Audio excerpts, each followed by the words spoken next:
nusallim ala sayyidina Muhammadin wa ala alihi wa sahbihi ajma'in, amma ba'du. Sahibul afadil, para alim, para ulama, wabil khusus al-mukarram Kiai Abdul Majid, Rais Suriah Majelis Wakil Cabang Nahdlatul Ulama Kecamatan Kalipuro,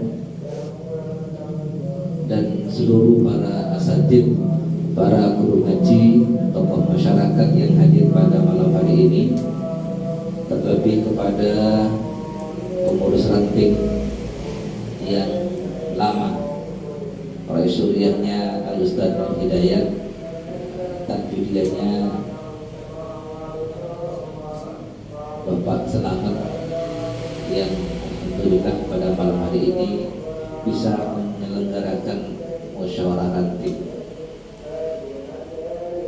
Seluruh hadirin yang seluruhnya saja saya hormati, alhamdulillah pada malam hari ini kita bisa mengikuti atau menghadiri undangan. Acaranya adalah musyawarah ranting, yang acara yang paling penting pada musyawarah ranting ini adalah nanti karena kepengurusan yang lama sudah masa jabatannya habis, maka kemudian pada malam hari ini perlu ada pemilihan ulang. Siapapun nanti yang dikehendaki oleh hadirin bisa ditunjuk untuk menjadi ketua atau pengurus ranting kelana yang akan datang. Salawat masalah mudah-mudahan tetap kita haturkan kehadiran baginda Nabi besar Muhammad sallallahu alaihi wasallam. Para hadirin yang saya hormati, khususnya warga Nahdlatul Ulama, pada kesempatan kali ini nanti untuk pemilihan biar langsung dipimpin oleh Sekretaris Jenderal atau Sekjen Saudara Bapak Nanang Khairul Razik yang ada di sebelah saya ini. Kemudian saya hadir didampingi Wakil Ketua 4 Bapak Nur Haridi.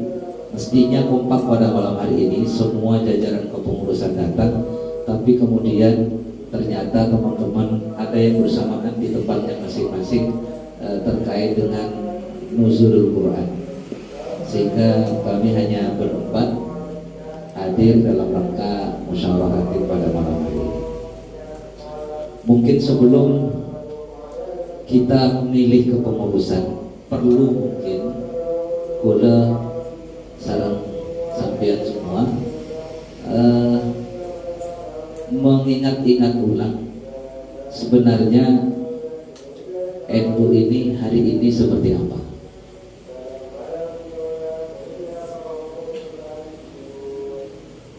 NU hari ini sudah satu abad.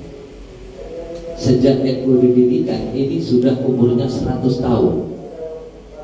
Berarti NU ini lebih tua daripada Republik Indonesia ini. Indonesia ini baru 77 tahun merdeka, sejak tahun 1945. NU ini didirikan sejak 1926, sehingga per tahun 2023 ini menurut hitung Hijriah ini sudah 100 tahun. Artinya kita sekarang ini sedang ada di abad kedua. Makanya disampaikan selamat datang kepada semua warga Nahdlatul Ulama di abad kedua Nahdlatul Ulama. Selama 100 tahun NU ini mengalami banyak dinamika, banyak pengalaman, teruji dalam kondisi apapun. Dalam kondisi Orde Lama misalnya, NU berperan aktif untuk berkontribusi mengisi kemerdekaan Republik Indonesia. Itu situasinya biasa-biasa saja pada masa Soekarno menjadi presiden. Kemudian kita masuk di rezim kedua, yaitu pada masa Orde Baru, yang dipimpin oleh Bapak Soeharto. Nah, NU pada saat itu ada persoalan serius, termarginalkan, tidak mendapatkan kesempatan yang leluasa untuk berdakwah, untuk berkreatif. Bahkan di jajaran pemerintahan hampir praktis warga NU yang kritis itu harus merelakan diri untuk tidak ada di jajaran pemerintahan pada saat itu. Tapi NU tetap lagi-lagi hubul watan minal iman, tetap eksis dan menjaga negara kesatuan Republik Indonesia ini dengan cara NU, walaupun sudah kesempatan sangat kecil sekali. Kemudian berikutnya masuk di reformasi. Nah, ketika keran reformasi dibuka, NU punya kesempatan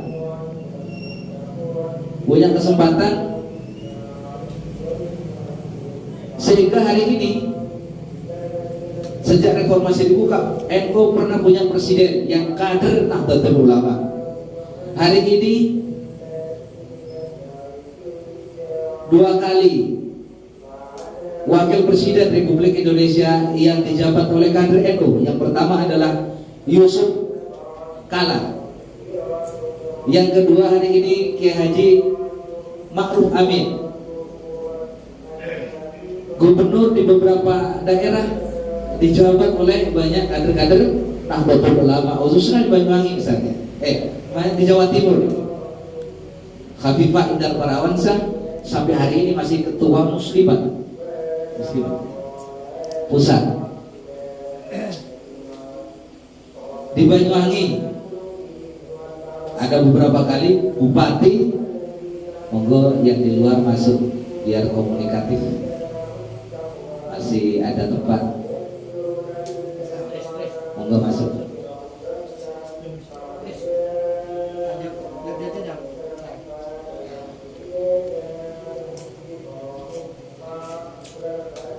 Artinya NU ini sudah pengalaman di beberapa situasi, baik situasi yang biasa-biasa saja atau situasi yang tidak biasa saja. Tapi artinya bahwa NU teruji dalam segala situasi.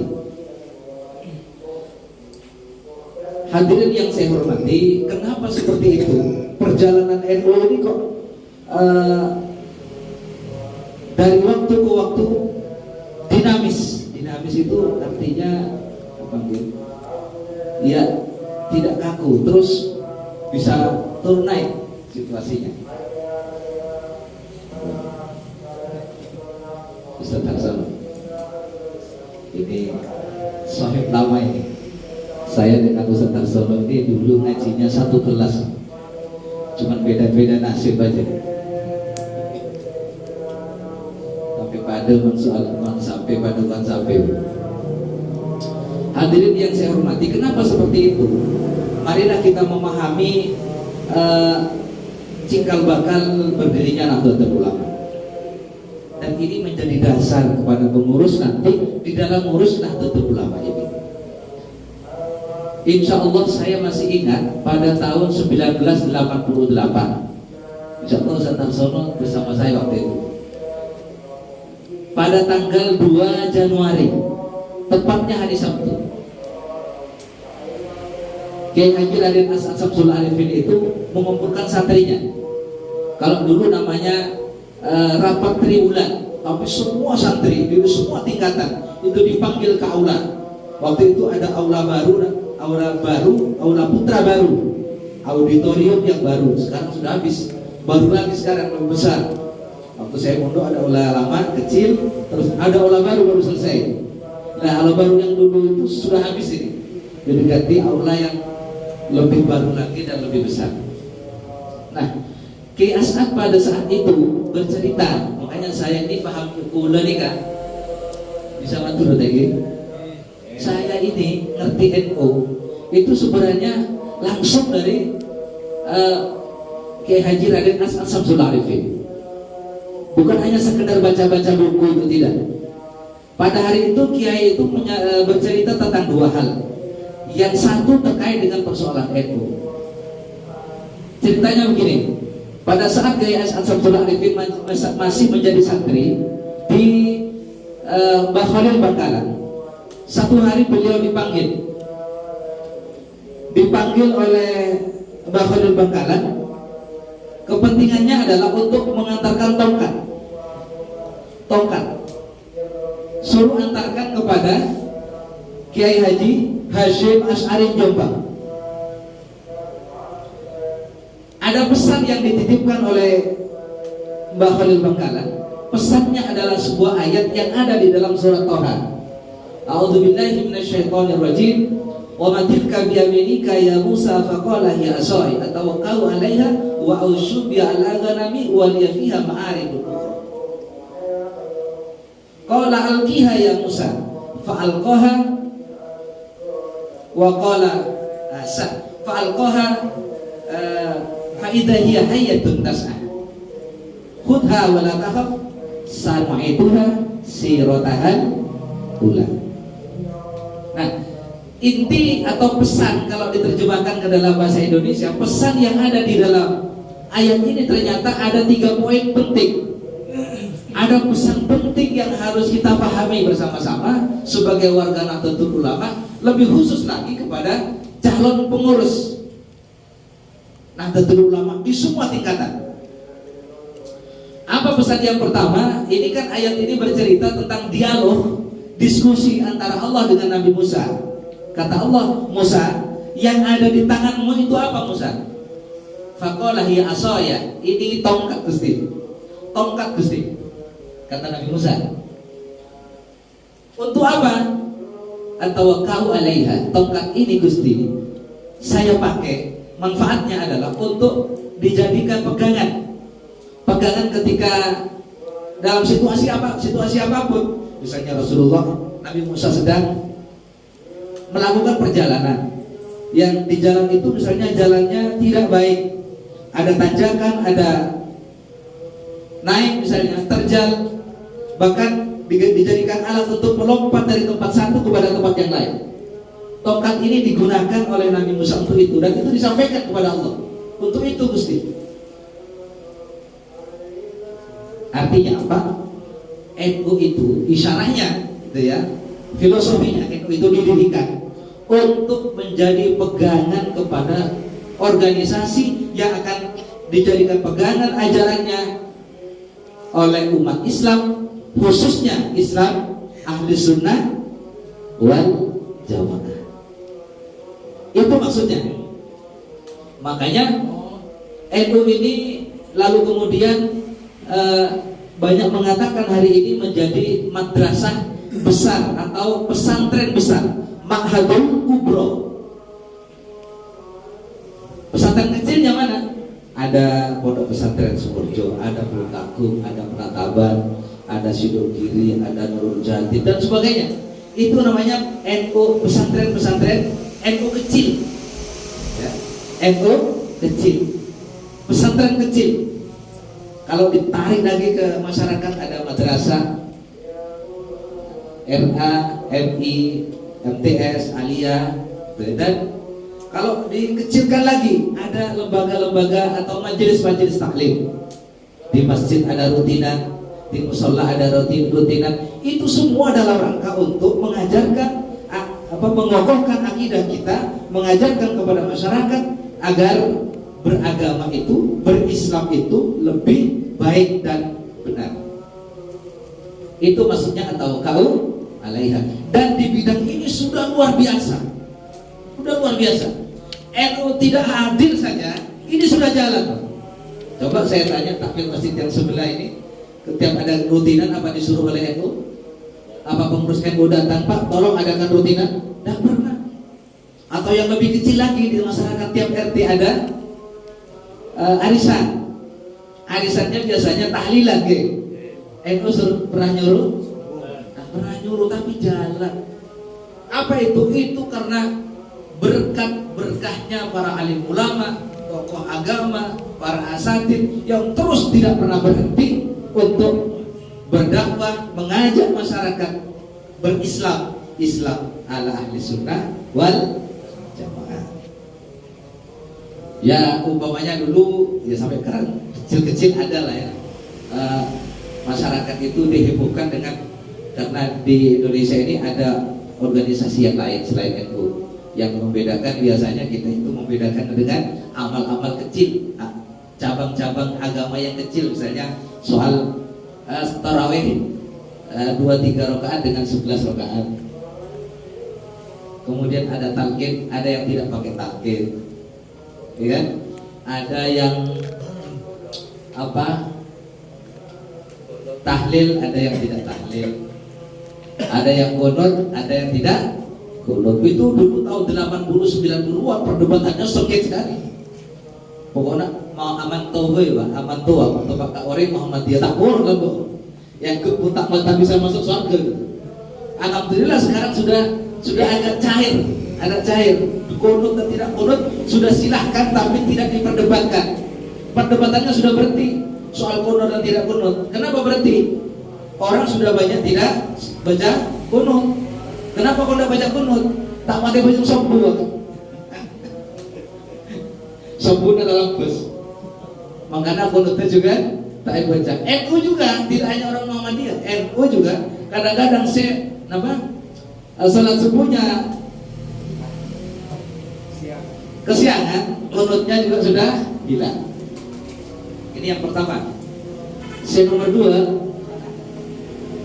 ini kesah kalau ini keladakan. Kesah ini keladakan alhamdulillah. Asaraan. Kita neka agak saking membuat. Yang kedua, isi daripada pesan itu adalah wa ahussu biha ala ganami.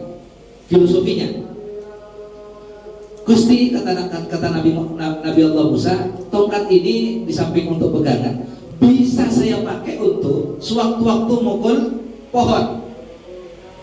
Supaya apa? Supaya daunnya jatuh.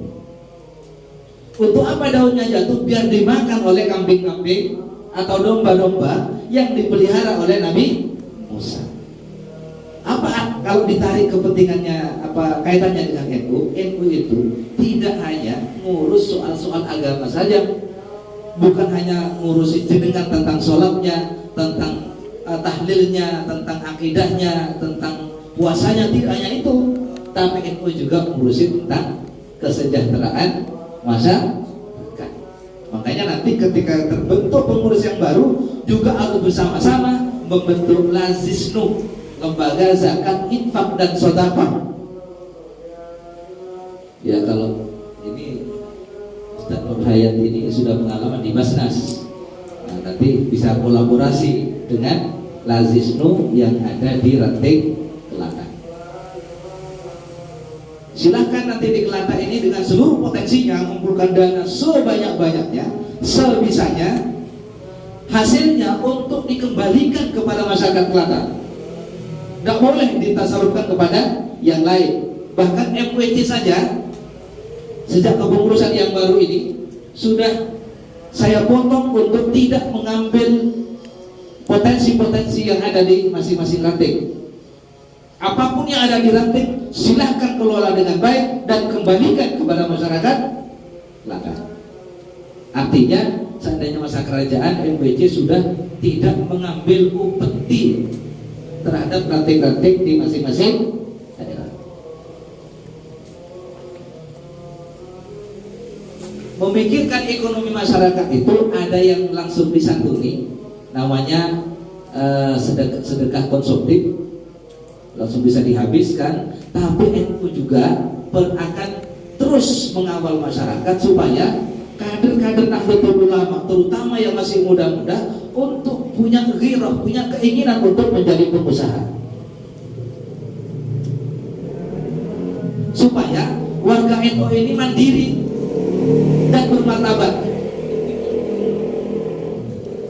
Jangan sampai orang ketika mikir NU itu urusan sumbangan. Ini memalukan ini. Padahal NU katanya NU itu organisasi terbesar tidak hanya di Indonesia, sedunia. Organisasi terbesar sedunia. Tapi kalau masih kerjanya sana sini sumbangan misalnya. Kalau sumbangan Lazisno itu bukan untuk NU, tapi untuk kesejahteraan masyarakat, itu beda.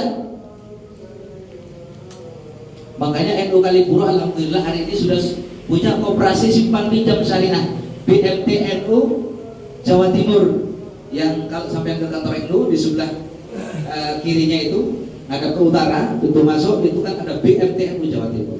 Alhamdulillah sudah 1 tahun lebih berdiri. Kita sedang berjuang. Kalau dulu modal awal kira-kira 500 jutaan, kalau hari ini sirkulasi keuangan sudah di angka 1 sekian miliar. Ya monggo jenengan yang punya lebih dana ditabung di situ, tinggal cari produk apa saja di situ ada.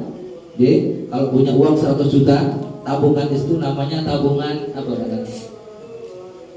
Kalau 100 juta langsung dapat apa hadiah, langsung nabung sekarang langsung bisa diterima. Kalau 100 juta ada 4 yang nabung di situ 100 juta, ada 5 itu langsung dapat sepeda motor, namanya tabungan saja dah. Dapat sepeda motor baru high tertinggi, Scoopy tertinggi. Kalau 500 sekian juta, kalau sekarang sudah diangkat 600 mungkin karena fluktuasi keuangan, itu langsung bisa milih Ayla atau Agil. Dan menunggu besok, nabung sekarang tinggal milih di dealer. Diambil uangnya juga boleh. Tapi deposito 3 tahun. Deposito sajadah 3 tahun. Silakan milih di situ berbentuk tabungan. Ada tabungan yang paling enak namanya tabungan Tabah itu gimana? Nabung hari ini pagi misalnya, kok sore sudah butuh, diambil lagi boleh Pak.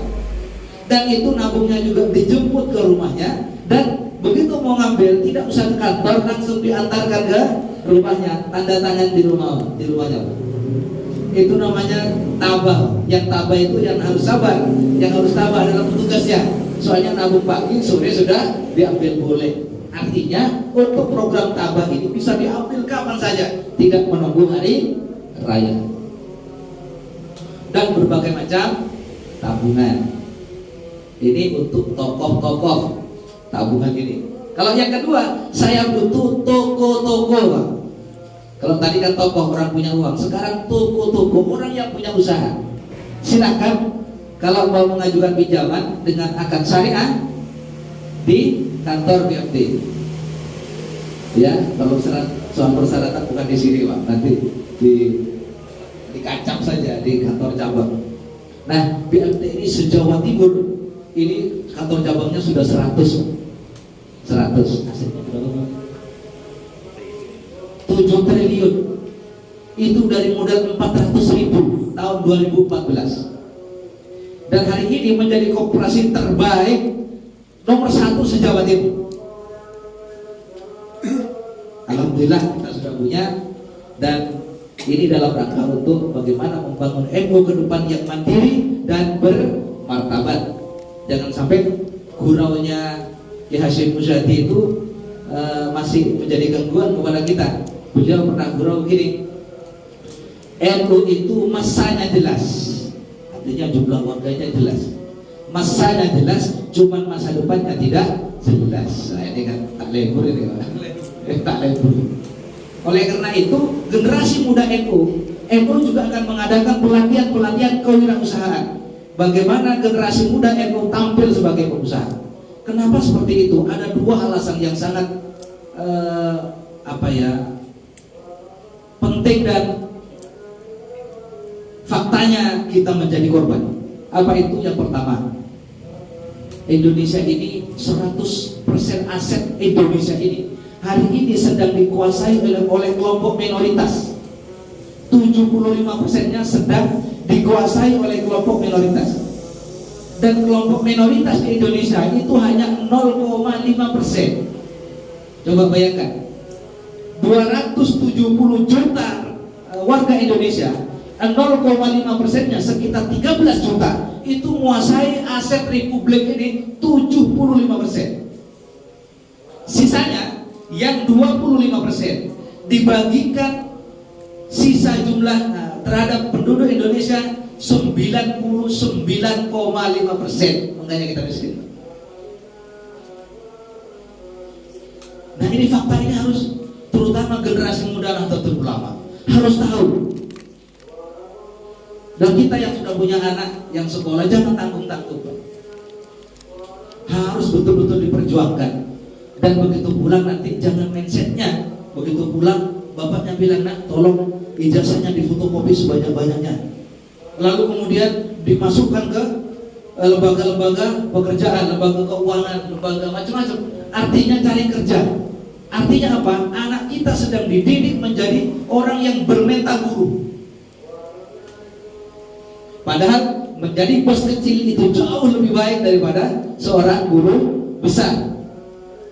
Bosnya kecil, karyawannya hanya 3, 4, 5. Kayak saya lah, per hari punya karyawan 10 sampai 15 orang. Kecil kan? Tapi jauh lebih baik daripada seorang guru besar. Apa itu misalnya?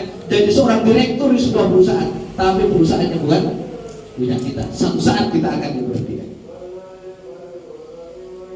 Yang pertama. Yang kedua, dalam teori kesejahteraan, kalau masyarakat itu ingin sejahtera, minimal 10% harus jadi pengusaha. Contoh, RT-nya Pak Nur Hayat, umpama kakaknya ada 100 kakak. Kalau ingin sejahtera di 100 kakak ini, minimal 10 orang jadi pengusaha. 10 orang, 10%. Saya ambil contoh, mohon maaf, saya pribadi punya karyawan 10. Kalau ada 10 seperti saya, berarti di RT saya itu sudah selesai soal tenaga kerja. Tidak perlu di RT ini cari pekerjaan keluar, bahkan sampai ke Bali, bahkan sampai keluar Indonesia. Coba bayangkan, Malaysia itu luas wilayahnya lebih luas Jawa Timur. Malaysia, negara Malaysia itu luas wilayahnya, kalau diukur lebih luas Jawa Timur. Tapi jumlah pengusahanya sudah di atas 15%. Makanya orang Indonesia kesedot semua ke Malaysia. Betul kan? Nah, fakta ini harus tahu. Dan kita sebagai generasi tua Nahdlatul Ulama memberikan semangat kepada generasi muda agar generasi muda kita nanti bermental buruh, tidak bermental buruh, sibuk bekerja keras untuk membangun atau menciptakan lapangan kerja. Alhamdulillah, saya sejak 2014 di rumah saya itu ada diskusi pesantren entrepreneur, pesantren calon pengusaha, sudah di angkatan keempat, dengan tema Islam sebuah solusi, cara mudah jadi pengusaha sukses menurut Al-Quran. Yang terakhir, ini nyetrum, iya, bahaya ya. Tes ngurus itu ya. Yang terakhir, pesan Syekhuna Khalil itu yang disampaikan kepada Ki Hasyim Asy'ari yang dibawa oleh As'ad muda pada saat itu yang masih menjadi santri. Yang terakhir adalah waliya fiha ma'aribul ukhra. Apa kata Nabi Musa, Gusti, ini di samping untuk pegangan, untuk mukul ya gantinya pisau lah kalau sekarang. Ini juga bisa digunakan yang lain, Gusti. Apa saja bisa saya pakai tongkat ini. Nah, ketika Nabi Musa menyampaikan seperti itu, Allah tantang, alqiha ya Musa. Coba tongkatmu itu dilempar Musa. Begitu dilempar, jadi ular besar. Menjadi ular besar. Tapi ini belum di depan Fir'aun, masih uji coba ini. Masih uji coba. Begitu dilempar, jadi ular besar. Persiapan biar nanti di depan Fir'aun, yang konon Fir'aun ini ngundang tukang-tukang sihir yang bisa menciptakan ular-ular kecil. Tapi ketika ketemu Nabi Musa akan berhadapan dengan ular-ular besar dan dihabisi semua ular-ular kecil itu. Apa maknanya ini? Sekali lagi, Jamiah Nahdlatul Ulama harus tidak alergi dengan persoalan-persoalan politik. Cuma harus tahu diri kapan NU itu bermain sebagai politisi atau bermain di politik praktis, kapan NU itu hanya menjadi ataupun memainkan peran politiknya dengan peran politik kebangsaan. Hadirin yang saya hormati, tahun 65 NU pernah menjadi partai politik, pernah jadi ulama. Kenapa harus jadi ular pada saat itu? Karena ada ular-ular kecil yang harus dihabisi. Salah satunya adalah PKI. Dan ketika ikut kontestasi politik secara nasional, NU pernah menjadi pemenang ketiga secara nasional. Jadi ular. Sampai tahun 71 dan seterusnya. Tapi di ujung tahun atau pada tahun 1984, Muktamar ke-27 yang diletakkan di pesantren Salafiyah Safiyah Sukoharjo, ulama Nahdlatul Ulama sepakat NU menjadi tongkat lah. Khitab 26 namanya. NU menjadi tongkat lagi. Hudha wala takhaf. Kata Nabi Musa, kata Allah, Musa coba ular itu kamu pegang lagi. Kalau dalam tafsir itu megangnya lewat mulut. Mulutnya, tangannya Nabi Musa ini dimasukkan ke mulutnya ular itu, yang mulut itu tempatnya tempat pegangannya tongkat itu. Begitu nyampe di kerongkongan ini dalam tafsir itu lalu jadi ular lagi. Memang sengaja diajari Nabi Musa ini untuk apa? Siap-siap menghadapi Fir'aun. Dan orang NU itu mestinya ya kudu sakti gitu ya. Udah bakar Musa, udah banser. Ya bakar Musa dulu sakti-sakti. Sekarang apa masih sakti dan jelas ini saya. Betul kan? Ya, soalnya bakar Musa dulu itu jauh dengan cendok, Pak. Apa cendok itu? Ya cendoknya nasi itu. Agak jauh.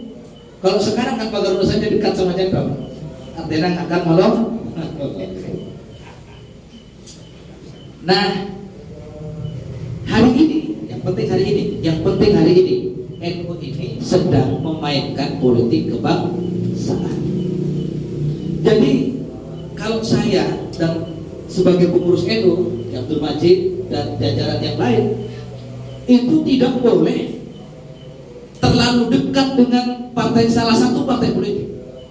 Karena NU sudah ada di mana-mana dan tidak di mana. Tidak boleh saya membawa satu partai, saya besarkan dengan membawa nama NU, tidak boleh.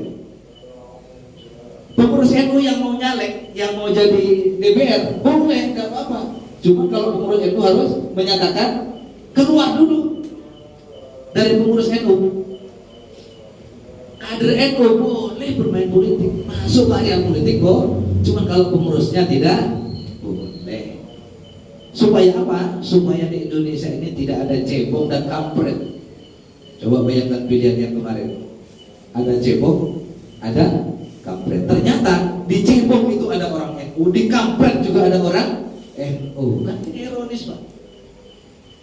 Kenapa NU terlalu masuk dalam partai atau dalam pilihan-pilihan? Tapi kalau ada politisi-politisi datang ke Abdul Majid misalnya, Kiai, Ulun Kiai, saya mau kampanye, mau jualan di Kaliburo, Abdul Majid ya monggo silakan, minta doa ya didoakan selamat gitu, gitu Kiai, selamat, tidak apa-apa. Tapi kalau ngajak Kiai, tolong saya besok ada kampanye, Kiai hadir, tolong kampanyakan partai saya. Ini Kiai ini harus mundur dulu. Nah, kalau soal ini diskusinya panjang, Pak. Tidak bisa selesai malam ini. Gitu ya. Misalnya ada pertanyaan, bagaimana dengan partai ini, bagaimana dengan partai ini. Tidak bisa selesai sekarang. Cuma saya sampaikan bahwa dari 90% orang Islam di Indonesia itu 55%-nya adalah warga Nahdlatul Ulama. Ini survei. Bahkan sekarang sudah 56,9% orang NU-nya. Ada partai yang mengaku lebih dekat dengan NU, misalnya PKB dengan P3. Begitu pilihan umum di parlemen hanya dapat 9%. Artinya yang 45% ada di mana? Berarti sedang kocar kacir ada di partai-partai yang lain. Nah, kalau NU hanya membesarkan partai-partai yang mengaku lebih dekat dengan NU itu, berarti kita ini hanya 10%. Warga NU kecil sekali, dan itu merugikan Jamiah Nahdlatul Ulama. Itu saya kira yang perlu kita pahami bersama. Pilihan tentang Kirabid ini, nanti langsung dipimpin, dikomandani oleh Sekjen. Jadi saya kira itu yang penting, bahwa NU itu ke depan harus lebih baik, harus lebih modern. Kalau NU sudah berdaya, oke, tapi harus didaya. Kalau berdaya itu artinya bisa kalah PTB, bisa ngangkat TV, itu namanya berdaya. Tapi kalau bisa ngasih baju orang, ngasih makan orang, itu namanya didaya. Maka NU harus berdaya dan didaya ke depan dalam rangka untuk menciptakan manfaat yang lebih besar, khususnya kepada warga NU dan umumnya kepada negara kesatuan Republik Indonesia ini. Saya kira itu Pak yang bisa saya sampaikan. Kurang lebihnya mohon maaf. Nanti kalau sudah terbentuk kepengurusan dilengkapi, setelah itu rapat pengurus, nanti saya diundang lagi oleh kepengurusan yang lengkap itu, diskusi bagaimana nanti menjadi pengurus ke depan yang baik, yang betul-betul nanti akan membantu muassis Nahdlatul Ulama, pendiri Nahdlatul Ulama, dan sekaligus kita dianggap santri daripada para muassis Nahdlatul Ulama. Itu saya kira kurang lebihnya mohon maaf. Wallahul muwaffiq ila aqwamit thoriq. Wassalamualaikum warahmatullahi wabarakatuh. Pak Nanang langsung pilihan. Bismillahirrahmanirrahim. Alhamdulillahirabbil alamin wa bihi nasta'inu ala umuri dunya wad din. Wassalatu wassalamu ala asyrofil anbiya'i wal mursalin sayyidina Muhammadin wa ala alihi washabihi ajmain. Amma ba'du. Yang kami hormati jajaran pengurus FWC, ada Roy Surya Jayatul Majid, kemudian Al-Bidiyah, ada ketua dan wakil ketua. Yang kami hormati pengurus ranting SU Kelata, ada Roy Pak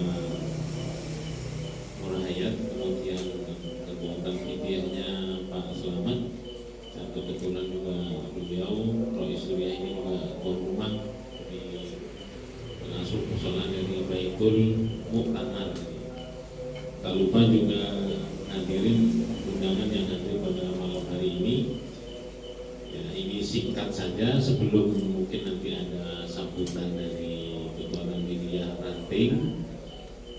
Kami mungkin sedikit menjelaskan kenapa ada musyawarah ranting. Musyawarah ranting itu adalah forum permusyawaratan tertinggi di tingkat ranting. Kalau di NU ini ada PBNU, kalau PBNU itu muktamar, kalau PWNU itu konferensi wilayah, kalau cabang konferensi cabang, kalau MWC konferensi konferensi MWC, kemudian ada musyawarah ranting. Kenapa musyawarah ranting ini diadakan? Ya karena satu, kepengurusan NU itu tidak selamanya, ada masa baktinya, hanya 5 tahun. Jadi setiap 5 tahun ada pemilihan pengurus ranting. Makanya ini Pak, ranting Kelata ini sudah berakhir Maret, tunda sampai April ini. Oleh karena itu malam ini penjenengan hadir ke sini dalam rangka musyawarah bagaimana nanti yang isinya salah satunya adalah memilih ahwa itu ahlul halli wal aqdi.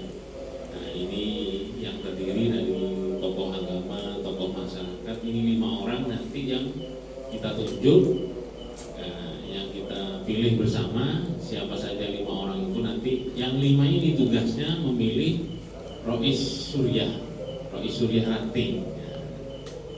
Jadi setelah Rois Surya terpilih, nanti baru kita yang kedua pemilihan ketua Tanfidiyah. Bagaimana caranya pemilihan ketua Tanfidiyah? Bisa melalui musyawarah mufakat atau voting. Ya. Misalkan tidak sepakat tidak enak kalau misalnya kita tunjuk, nah, ya, kita nulis nanti kalau memang dengan ingin istilahnya pemilihan secara voting atau rahasia. Kemudian yang terakhir nanti ada pemilihan ya, melengkapi susunan tim formatur. Jadi yang terpilih Rois Suriah sama ketua Tanfidia ini kan hanya 2 orang. Ini butuh bantuan 5 orang. Jadi 7 nanti itu untuk musyawarah menyusun kepengurusan. Di NU itu ada Suriah, ada Tanfidia, ada lembaga. Itu yang harus diketahui. Jadi NU ini bukan 2 orang, Pak. Jadi NU ini banyak orangnya. Ketika banyak orang tentu ya di situ ada musyawarah, baik itu merencanakan program maupun melaksanakan program. Contoh yang disebutkan oleh Ketua MPC tadi itu ada lembaga pendidikan Ma'arif. Nah, ini yang biasanya tugasnya ngurusi lembaga pendidikan. Di Kelatan ini ada MB, MTS nggak ada kayaknya kalau MB, MTS. Nah, kalau ada lagi lembaga Lazisnu, ada lembaga Basul Masail, banyak lah itu. Artinya termasuk ada Lazisnu, lembaga amil zakat, infak dan sedekah. Artinya kalau ini pengurus ini berfungsi, insya Allah ya kebiarnya NU ini terasa hadir di masyarakat. Oleh karena itu jenengan diundang hadirkan ini karena waktunya istirahat khususnya, tapi mari kita semata-mata mengabdi sisa-sisa umur kita ini bagaimana digunakan untuk hal-hal yang positif. Ya mudah-mudahan kita menjadi santrinya Mbah Hasyim Asy'ari termasuk ya, mudah-mudahan kehadiran kita semua ini menjadi catatan amal baik bagi kita semua. Oleh karena itu ya mohon ya kalau pengurus ini hanya 2 orang kan mungkin harus bahu membahu, termasuk di MPC. Nah mungkin ketua MPC ini jalan tanpa dukungan dari pengurus ranting, dari teman-teman pengurus yang lain. Mungkin itu mengantar. Alangkah baiknya mungkin Pak Selamat ya, karena lama ini beliau yang tidak aktif, mungkin karena kondisi kesehatan dan ini bisa nyebut sebentar saja, tidak usah lama-lama ini. Jadi nanti setelah itu kita pemilihan awal, baru setelah itu kita pilih ketua Tanfidia dan melengkapi tim formatur. Monggo Pak Selamat. Assalamualaikum warahmatullahi wabarakatuh. Waalaikumsalam warahmatullahi wabarakatuh. A'udzu billahi minasyaitonir rajim. Bismillahirrahmanirrahim. Alhamdulillahirabbil alamin. Wa bihi nasta'inu ala umuri dunya waddin. Wassalatu wassalamu ala asyrofil anbiya'i wal mursalin sayyidina Muhammadin wa ala alihi wa sahbihi ajmain, amma ba'du. Yang kami hormati pengurus MPCNU Kalipuro, terutama Bapak Kiai Haji Abdul Majid selaku Rois Suriah MPC Kalipuro, yang kami hormati Ketua Tanfidia Bapak Ustadz Ayum beserta Wakil MPC Kalipuro dan Sekretaris Bapak Nanang Rodik selaku pengurus MPC Kalipuro, dan semua tokoh masyarakat, para ustadz, para orang-orang tua kami, saudara-saudara kami yang hadir pada malam hari ini yang berbahagia. Pertama-tama marilah kita panjatkan pujian dan puji syukur kehadirat Allah Subhanahu wa taala dengan ucapan alhamdulillahirabbil alamin, yang mana panjenengan kesemuanya dapat memenuhi undangan kami selaku pengurus harian, mantan pengurus harian Tanfidia Ranting Kelaka yang masa jabatannya 5 tahun